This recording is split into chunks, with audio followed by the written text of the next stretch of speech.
ఓం శ్రీ రామచంద్ర పరబ్రహ్మణే నమః. భగవద్బంధువులందరకు హృదయపూర్వక నమస్కారాలు. ఓం శ్రీ రామచంద్ర పరబ్రహ్మణే నమః. ఆపదామపహర్తారం దాతారం సర్వసంపదాం లోకాభిరామం శ్రీరామం భూయో భూయో నమామ్యహం. ఓం శ్రీ రామచంద్ర పరబ్రహ్మణే నమః. శ్రీ వాల్మీకి రామాయణము 4వ కాండ అయిన కిష్కింధాకాండ యందలిగల 54వ సర్గ యందలిగల 22 శ్లోకముల యొక్క వచన భావసారాన్ని హనుమంతుడు వానరులను భేదోపాయం చేత తన వైపు తిప్పుకుని తనతో రావలసిందిగా అంగదునకు బోధించుట అనే కథగా విందాం.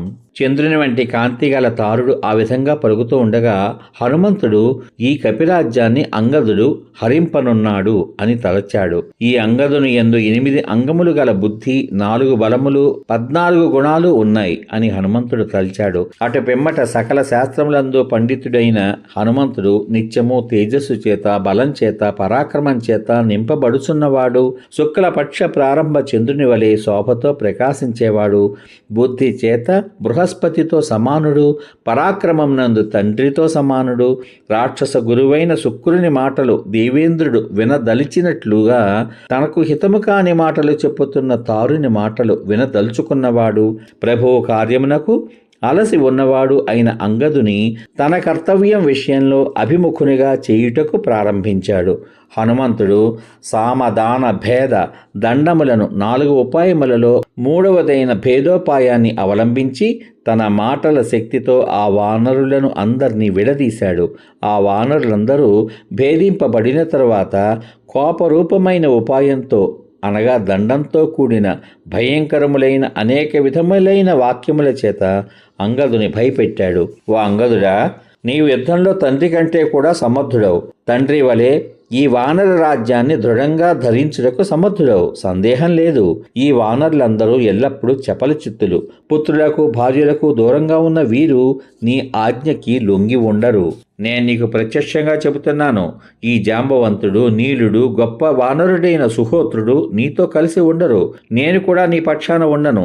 మమ్ములను ఎవరినీ నీవు సామదానాది గుణముల చేత, దండం చేత సుగ్రీవుని నుండి దూరం చేయజాలవు. బలవంతుడు దుర్బలునితో విరోధం చేసి ఒక చోట ఉండొచ్చు. అందుచేత దుర్బలుడు తన రక్షణను కోరుకున్నచో బలవంతునితో విరోధం పెట్టుకోకూడదు. నీవు ఈ భూమి రక్షించగలదు అని తలుస్తున్నావు. ఈ బిలము రక్షించునని తారుడు చెప్పగా వింటున్నావు. కానీ దీనిని చీల్చుట లక్ష్మణుని బాణాలకు చాలా చిన్న పని. పూర్వం మయుణ్ణి చంపడానికై ఇంద్రుడు వజ్రాయుధాన్ని విసిరాడు అనున్నది చాలా చిన్న పని. లక్ష్మణుడు వాడి అయిన బాణముల చేత ఈ బిలమును ఆకుల డప్పును బద్దలు కొట్టినట్టు బద్దలు కొట్టేస్తాడు. లక్ష్మణుని వద్ద వజ్రాయుధంతోనూ పిడుగుతోనూ సమానమైన పర్వతములను కూడా చీల్చగల అట్టి నారాచ బాణములు అనేకం ఉన్నాయి. నీవు ఈ బిలంలో ప్రవేశించగానే ఈ వానరులందరూ నిశ్చయించుకుని నిన్ను విడిచిపెట్టెదరు. వీరందరూ భార్యాపుత్రులను స్మరిస్తూ నిత్యము భయపడుతూ ఆకలిగొన్నవారై సైనముల మీద నిద్రపోక దుఃఖపడుతూ నిన్ను నిర్లక్ష్యం చేసి విడిచివేస్తారు. స్నేహితుడు గాని, నీ హితం కోరు బంధువులు గాని, లేక నీవు గడ్డి పరక కదలినను మిక్కిలి భయపడుతూ ఉంటావు. అతి తీవ్రమైన వేగం గల వాడి అయిన లక్ష్మణుని బాణాలు చాలా భయంకరమైనవి. నీ కర్తవ్యం నుండి విముఖుడవైన నిన్ను చంపడానికై ప్రయోగింపబడిన ఆ బాణాలు ఎదిరింప శక్యం కానివి. కానీ నీవు మాతో కలిసి తిరిగి వెళ్ళి వినయంతో సమీపిస్తే సుగ్రీవుడు నిన్ను క్రమానుసారంగా రాజ్యమునందు స్థాపించగలడు. నీ పినతండ్రి అయిన సుగ్రీవుడు ధర్మంతో ప్రకాశించేవాడు, ప్రేమయందు కోరిక కలవాడు, దృఢమైన నియమం కలవాడు, పరిశుద్ధుడు, సత్యమైన ప్రతిజ్ఞ కలవాడు.